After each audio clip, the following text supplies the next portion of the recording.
Guess what? I was into the swing of it, recording a great video. I was shouty, I was passionate, I was angry. Then all of a sudden, a message comes on my laptop. You have encountered a problem and we're restarting your machine. No!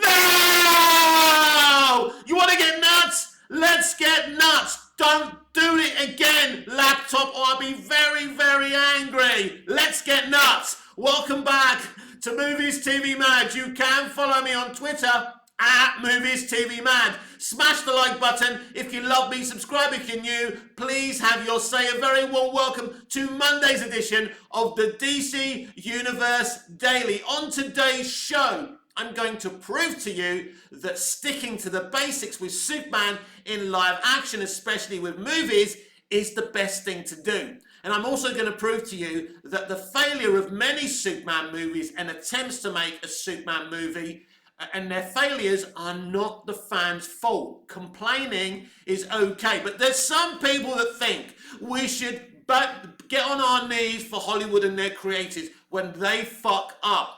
When they fuck up the big blue boy scout and make dumb decisions. Hollywood have been doing Superman dirty for fucking decades. And I'll explain to you why. Complaining is the right of every fucking consumer. And once you just sit there and go, ooh, this is brilliant, thank you Hollywood for just making something about the character I love, that's where it all goes wrong. And in the second part of today's show, I'm going to tell you what I hate about Smallville. Smallville is a television show I hold very closely to my heart. I love it. I've kept quiet for many, many years, and now I'm going to tell you what I hated about Smallville. But first, Superman is my favourite character in fiction, as you all know. Many people want to blame the fans for the failures of live-action Superman for many, many decades now. But it's not the fans' fault. It's Hollywood's fault. Let's go back to how it all went wrong for Superman live action. Number one, they brought in Richard Donner, one of the best directors ever to direct a Superman film. He brought on one of the best writers of those times, Tom Mankiewicz, to rewrite a picture that was all previously written by 5 fucking people. They had Superman flying past fucking Kojak, and Kojak saying, "Who loves you, baby?" Fucking ridiculous, right? So Tom rewrote the whole thing. In today's terms, as we've discussed in many times, and this is factual, in today's financial terms, Superman the movie would have turned over a gross of $2 billion worldwide, globally. It is officially the most successful Superman movie of all time, and the greatest superhero movie ever made. Shut up! I'm talking now. I don't care what you like better than it, right? I am talking. The best Superman film, the best CBM ever made. You know how they rewarded Dick Donner for making the greatest superhero movie of all time and the most successful Superman film of all time? They fucking fired him. So they wanted Tom Mankiewicz to stay for Superman 2 because Dick had already made, produced, directed, shot most of Superman 2. But WB said to the Salkinds, who own the rights to the production, by the way, it was the Salkinds who had the idea to make an epic Superman movie, right? So they said to the Salkinds, you can't keep on making both movies. Take the ending of Superman 2, which was originally Superman going back in time and turning the Earth on its axis. They said, put that at the end of Superman the movie, because we don't know. If Superman the movie isn't successful, the Superman 2 that you've made, that you've slaved and you put your passion and love into, may never be seen. So that's what they did. So Superman the movie, as I say, in today's terms, would have made $2 billion global. Made that money, made 300 million at the time in 1978. You just translate it on your calculators if you want. But his reward was being fired. So yeah, Tom Mankiewicz said, I'm not coming back. Dick is my friend. Richard Donner is my friend. He brought me onto this project, Tom was a lovely man. If you ever saw his interviews, it was pretty clear he was a really nice loyal guy. In fact, if you can find it, there's a brilliant director's commentary, and you've got Tom and Dick Donner doing it. It's brilliant. Lots of gags, they're just laughing and joking. Wonderful men, clearly love the hell out of each other. A pure friendship there. But Dick got fired. Now, Richard Donner and Tom Mankiewicz had a plan to make another 6 Superman movies, not including their plan to make a Supergirl movie.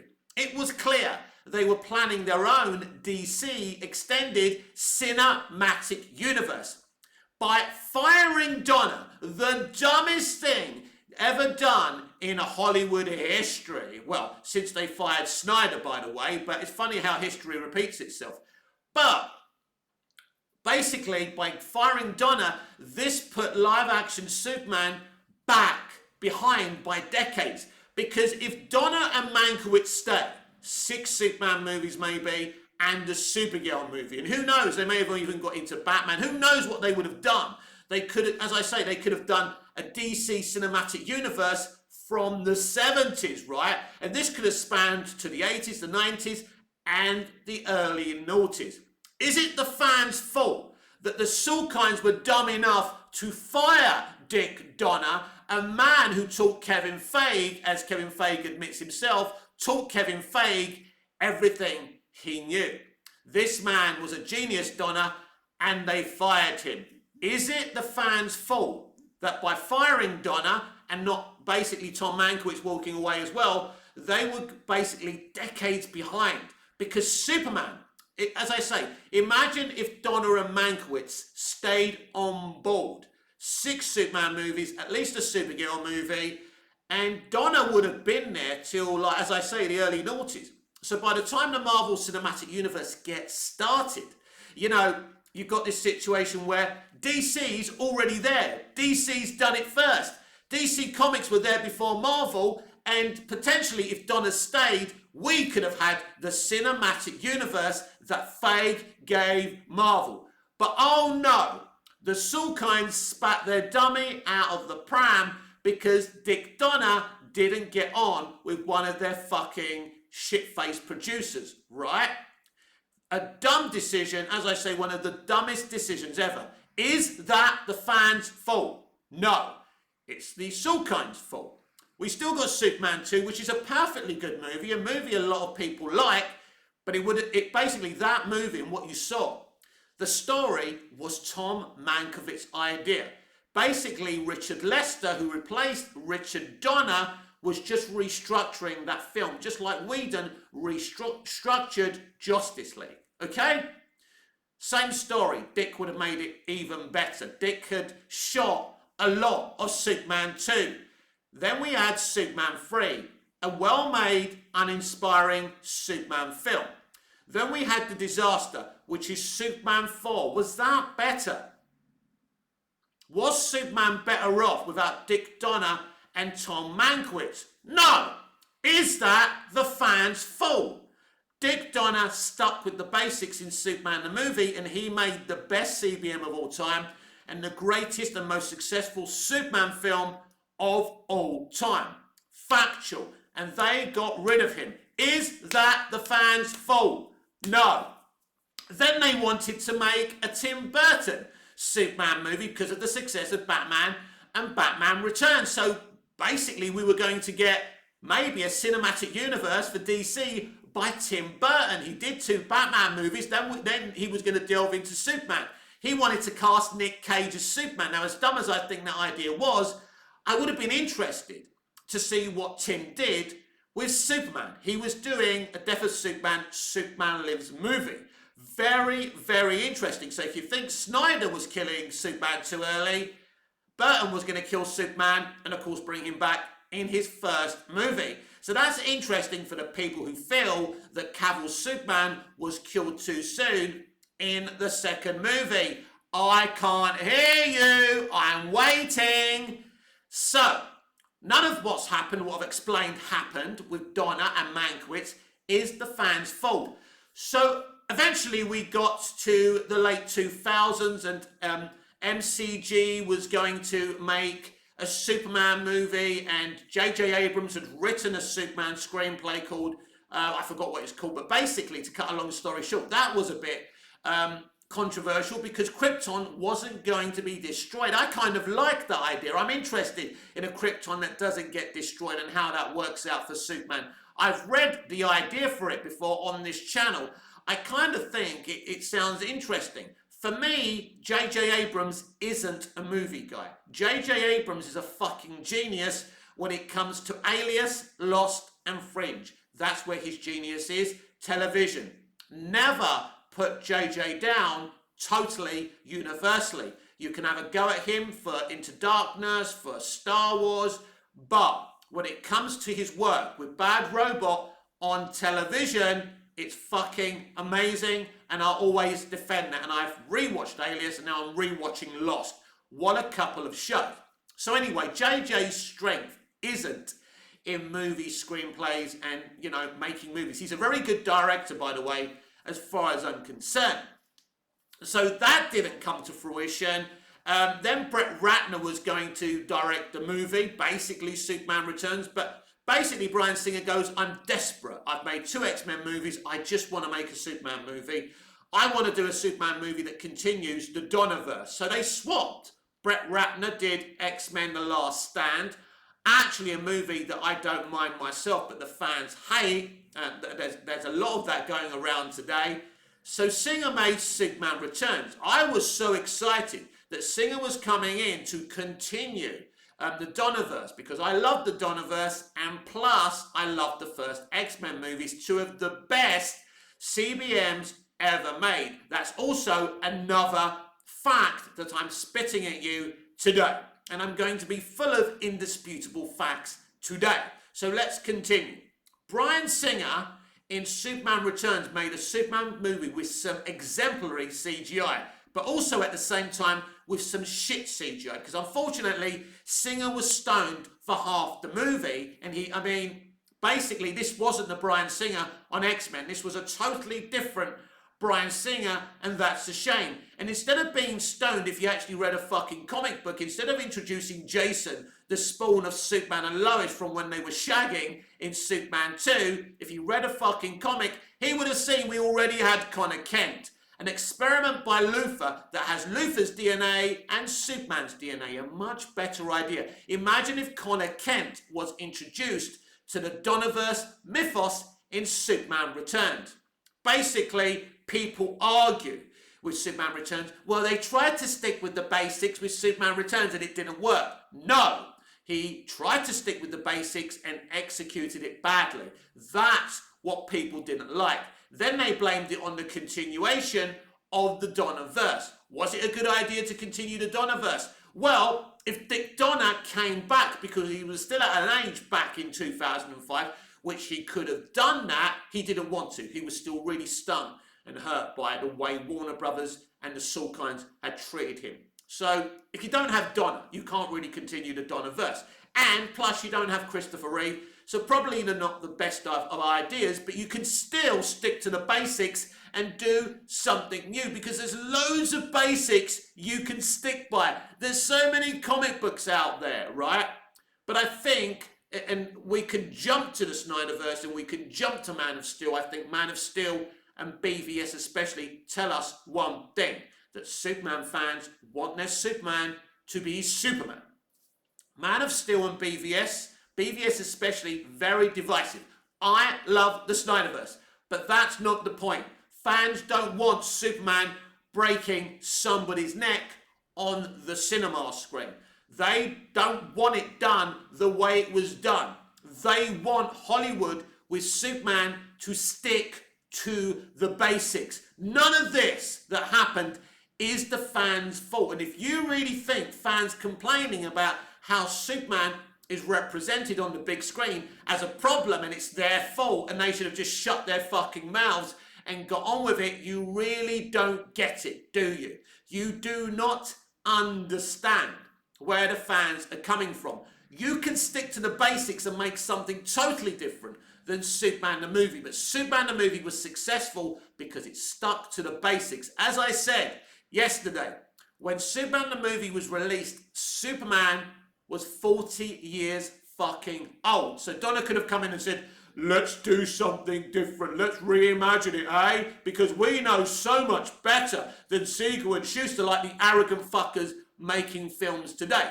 But he said, no, let's stick with it. It's Americana, it's Granny's apple pie. Let's stick with what it is. And because they executed it in the right way, everyone started loving Superman again, because his popularity prior to the release of that movie was going downhill in the comics. So that's why Donner's movie works. Execution. And this is what James Gunn can do. If he executes sticking to the basics well, in his way, it can work. Superman, people want Superman to be Superman, and it's as simple as that. The failure of the movie since Superman the movie isn't the fans' fault, it's Hollywood's fault for basically getting people that really don't really either get Superman or really want to shave against the grain so much it becomes a problem. Snyder is a great director. Best thing for Snyder to do is adapt graphic novels that people have never heard of, like 300. They loved him for 300 because many people had never read that graphic novel, and that's the difference. And that's why I'm saying to you, with Superman, stick with the basics, and if you execute it well, it will work. No, it hasn't been done well before, so you can't use that as an argument. It's as simple as that. Smallville is a show that I loved deeply, held it to my heart. I was obsessed. You don't understand how obsessed I was with Smallville at the time. No one could say a word about this show. I was obsessed with it. It's all I ever spoke about. I was laying in a hospital and bored the fuck out of my sister. For 2 hours, laying in a hospital bed, I was talking about Smallville. I was obsessed with it. It made me more obsessed with Superman. I wouldn't talk about anything but Superman. You think I'm obsessed about Superman now? I was even more obsessed with Smallville than I am with Superman right now. But today we're going to talk about what I hated about Smallville. I've kept quiet for many, many years. Smallville gave this brilliant concept for a pre-Superman story. I used to say, damn, I wish I came up with this idea. Damn you, Howard Miles. Genius. For 3 seasons, Smallville was perfect. It told the character-driven story about slowly how Clark Kent's going to become Superman and how Lex Luthor becomes the evil, crazy megalomaniac he becomes in the Superman era. It's a pre-Superman story because Howard Miles, the creators of the show and the concept, wrote most of the episodes, if not a lot of the episodes. They were running it hands-on. So it worked, and it worked beautifully.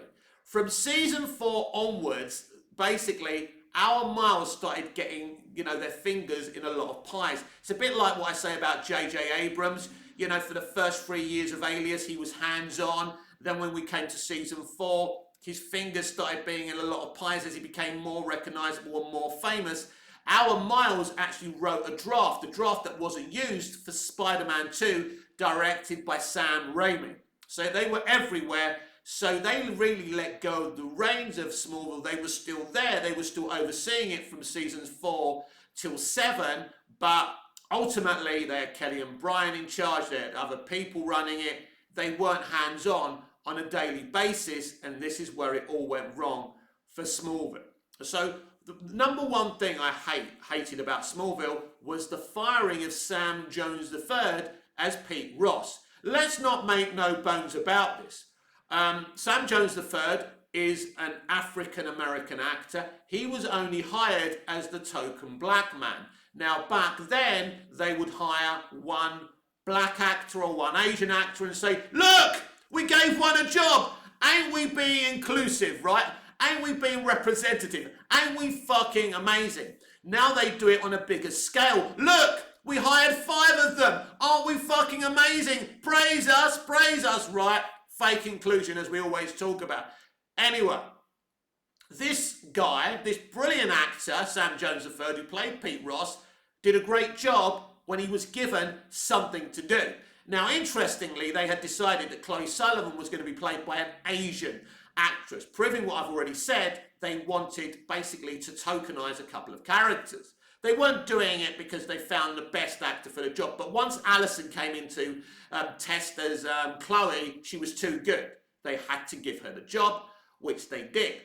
So Pete Ross, for 3 seasons, was great in Smallville, a good friend. They were building up the hatred between Lex and Pete as well. It was a good little idea, but they didn't, because Pete didn't get the screen time, because basically Sam was cast as this tokenized black man, he didn't get the screen time because basically Alan Miles didn't give a shit about the character.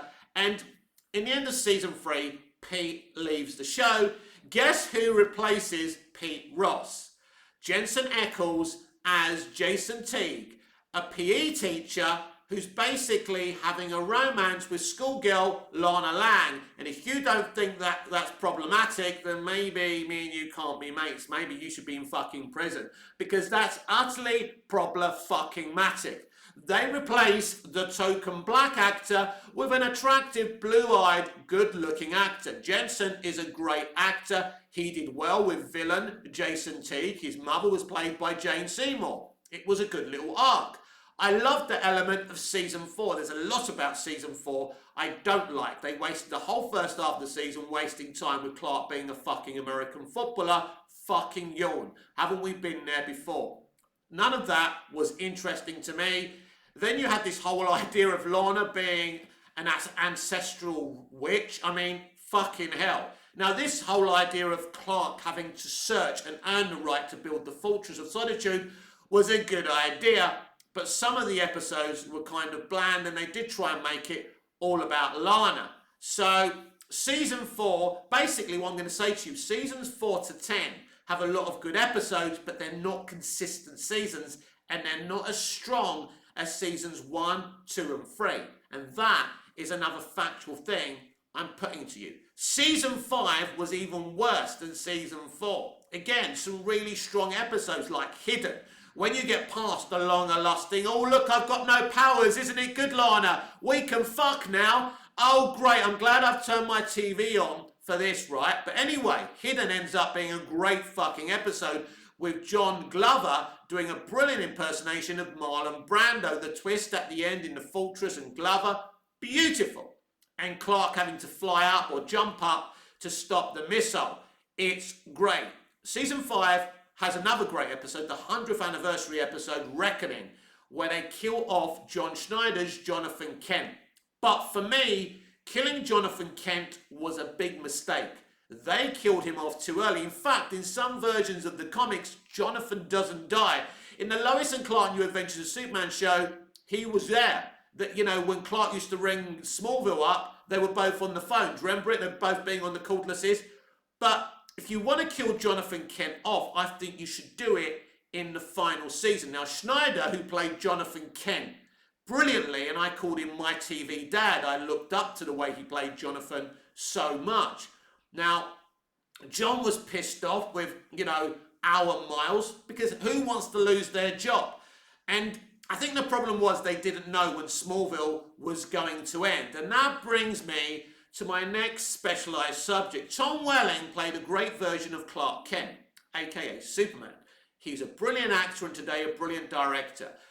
But Tom never wanted, for one reason or the other, to wear the Superman costume. Now, while the show's active and he's playing a pre-Superman Clark, that's fine. He doesn't have to wear the costume. I'm not one of those that demanded to see him in the costume. Now, for me, if I was Alan Miles, Smallville would have ran for 5 seasons. I would have made him Superman. Then I would have created a spin-off, a Superman television series called Metropolis. Metropolis is something that many fans have done many pages of fan fiction about, as I have. Now, how can you do a Superman spin-off with Tom Welling, who refuses to wear the fucking Superman costume? What would you have done, Mick? I would have controversially fired Tom Welling. I would have approached him at the end of season 5. Hello, Tom. No more Smallville. We're going to Metropolis now. You need to wear the costume. Well, I'm not wearing the costume, you know. I've got a career, you know. That's going to ruin my career. Didn't you hear about the curse of Superman? Tom Welling, you're fired. That's it. You're fired, son. You don't want to wear the costume? Fuck off. I'll bring another attractive actor with black hair and whatever eyes, right, to come in and play Clark Kent and Superman. The fans would fucking kill me for it. Tom's representatives will be putting in the press, you know, how hurt he is, blah, blah, blah. But you don't want to wear the Superman costume. You know, my ideal scenario would be Tom Welling to be in a Metropolis TV show as Superman, but he wouldn't wear the fucking costume. So Tom, you're fired. Now, I think Tom's great, represented Superman and Clark Kent brilliantly. I love what he says and his pride in Smallville on Talkville. It's all great, but I'm sorry, very problematic. Now, Season 6 is an even worse season of Smallville, where we have to put up with this relationship between Lex and Lana. Oh my God. Oh my God. It's terrible. It's terrible. It doesn't work. They've got no chemistry. Of course, they're not supposed to have any chemistry because they're not supposed to be together. It doesn't work. There's some interesting stuff that come from the relationship when he basically gives her a false pregnancy. At first, I thought that might be the Connor Kent thing, and I was kind of excited. Maybe Lex has made her pregnant and done some experimental thing, and Clark's DNA and his DNA is in it. Now, that would have been an awesome idea. We do get a Connor Kent in later seasons of Smallville.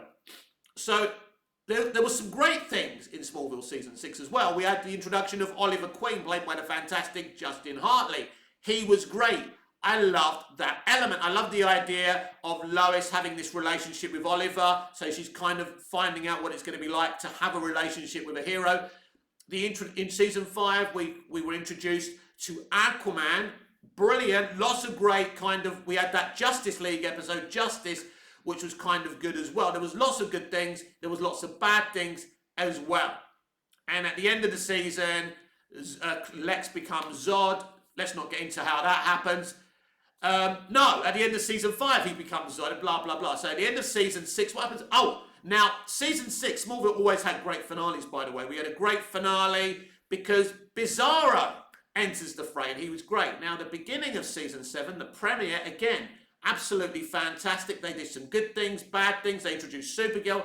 A lot of people didn't like how they handled Supergirl. I didn't mind it, but they did drop the ball because they had a writer's strike at the middle of Season 7. Season 7, again, had some good things, bad things, but when they came back after the writer's strike and they did the whole Veritas storyline, absolutely fantastic. But we lost Al, Miles, Kristen Krug, Michael Rosenbaum, John Glover. You lost the heart of the show. How did they replace Lex Luthor? They brought in Tess Mercer. In her first episode, she was frightening. She was compelling. She was brilliant. But as we went on into the Season 8 season, it was obvious they were trying to dilute the character. She was not Lex Luthor. Another problem for Tess is she's playing off of Justin Hartley's Oliver Queen, Green Arrow. You've got Lex Luthor playing off of Lionel Luthor. Brilliant, compelling, dark. And poor Tess has to have this romantic thing with Oliver Queen. It simply doesn't work. So how do you replace Lex Luthor? Well, you can bring in Tess Mercer, but I would have brought back Lillian Luthor from the dead. I would have contrived an idea that Lillian Luthor, Lex Luthor's mother, comes back, and then you have this twisted mother-daughter thing between Tess and Lillian. And if you want to do the whole Granny Goodness thing, you can do the whole Granny Goodness thing, as they revealed in Season 10. You can unravel that sooner, though. Don't wait to Season 10. So, Season 9 is much better than Season 8. Now, in Season 8, we had the multi-talented Sam Witwer playing Davis Bloom, a.k.a. Doomsday. Now, we've seen him go on, Sam, to do great voice work with Star Wars gaming, Star Wars animation. The man is a fucking talent. So, literally, right, this is a clone of General Zod in a way, because we find out he's Doomsday, but basically, Zod had him cloned. He's the clone of Zod. Now, Sam was asked to play Zod in Season 9. Sam refused because he felt it wasn't going to work. Personally, Sam, if you're watching this, and I know you're not, you made a fucking error, mate. You would have been a much better General Zod than Callum Blue. Callum Blue did an admirable job. I love Callum. No issue with Callum and Zod. But Sam Witwer, anyone who knows his work on Star Wars knows this guy would have been a much compelling General Zod. And as he's a clone of Zod, it would have made more sense. Imagine him as Zod in season 9. For me, that was a huge mistake. But season 9 introduced like Metallo, which was amazing, fucking amazing. But there were some problems as well. We had this horrible filler episode called Escape, where everyone fucks in the episode, goes away for a weekend, and Tess fucks Zod. I will never ever forget that fucking episode. And they decided that Oliver and Chloe should be a thing. Yes, it was a Tumblr era. We had to have the shippers get in their own way. Cholly was born, one of the most horrible relationships. I'd never been so angry as a Smallville fan till that point. I remember defending Smallville to the hilt before that, but the day I found that out on the internet through Chinese Whispers, I said, there's no way they're going to do something this dumb. And then I realised they'd done it. Season 9 also had the movie event, Absolute Justice, some amazing things. But then they broke my heart with Oliver and fucking Chloe. Fucking ridiculous. Now, at the end of season 9, at the beginning of the episode, we have a flash forward to Superman's life in Metropolis. Now, we don't see Tom in the costume, but it's hinted. So I'm thinking, great, when we get to the final season, we're going to do a Lost, where instead of flashbacks, we get flash forwards to Clark's life in Metropolis as Superman. And maybe they'll keep on coming back to Smallville, flashing back to Smallville, flashing forward to Metropolis. Sounds like a really good idea. But Hollywood is a place where good ideas go to die. I wasn't overly impressed with season 10. They brought in Darkseid, but they didn't have the budget to do Darkseid justice. But some of the things they did with his minions were interesting. Ultimately, I thought this is a very underwhelming final season. Again, we did have some good episodes, but ultimately I felt maybe they're saving their budget because the budget in a final season of a show is reduced. So I thought maybe they're saving their budget for the finale. Right? Wrong. I think the Smallville, still think, and I thought then very strongly, in fact I was so strong about this, I felt that the Smallville series finale was one of the biggest betrayals in the history of Superman or creativity. This got me blocked by many Smallville chat sites, and you know, there was a one Smallville chat. Anyway, I was so obsessed with Smallville, I was everywhere. They were all blocking me. They fucking hated me for being honest about my feelings. I felt it was an absolute betrayal. In fact, I called for Alan Miles to rewrite and remake the final season of Smallville. But I went deeper. I said they should come back and continue the show from when they left at the end of season 7. So I said they should redo seasons 8, 9 and 10. Nuts, right? But I was so fucking angry, I even stopped rewatching the final 3 seasons and treated Arctic, the season finale of season 7, as the proper series finale. So I was very pissed off. In fact, the only scene I really adore about that finale, there are some good scenes in there, but really the series finale of Smallville was more a series finale of the final 3 seasons rather than the great work that was done before, especially in the first 3 seasons. Michael Rosenbaum wasn't even going to return as Lex Luthor. He came when everyone else had finished. So he did a brilliant scene with Tom Welling as Clark Kent in the burnt out mansion. I fucking love the dialogue. It is amazing. Michael had no rehearsal time and he pulled it off brilliantly. But then he had a scene with Tess that made absolute no sense. Even though there was history between them, that was off screen. We never saw it. But Cassidy was the only actor available to come back because he'd come back when everyone had finished. He didn't even get a final scene with John Glover in that series finale. So an absolute mess, right? Ultimately, Clark opens his shirt, he's Superman.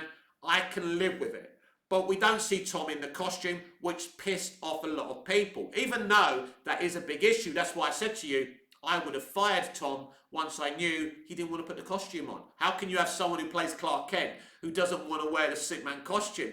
At one point, it's going to become relevant that he needs to do it. And it's pretty clear that Alan Miles would have forced him to wear the costume in the series finale because they've already explained what they would have done with the series finale of Smallville. They in fact said the version that was made confused them and made no sense. But they bear a responsibility. They walked away from the show because they fell out with the CW. The CW were one of the biggest blamers, really, if I hold anyone really responsible for what happened with Smallville, in the end it's the CW. A network that never made a cent or a penny of profit in its life. And now they hate David Zaslav for selling something that never made any money because their cushy number is over. And that's the things that I hate about Smallville. So there's a lot of stuff I hate about Smallville. But even like those seasons that I don't like, and a lot of fans don't like and critics don't like, there's some really good stuff in there. Ultimately, I can leave behind the stuff that I don't like about Smallville and say, do you know what? I could still be nostalgic about this show. At least they tried to make something amazing, compelling, and there's one thing for sure, Smallville put Superman back on the map. This has been Monday's edition of the DC Universe Daily with me, Mick, your host with the most. Just ask your girlfriends and your wives, please like, share, comment, subscribe, hit the notification bell so you never miss this beautiful perfection, and I'll see you again in the next video. So smash the like button if you love me, subscribe if you're new, please have your say. Until I see you again, au revoir, auf Wiedersehen, see you later.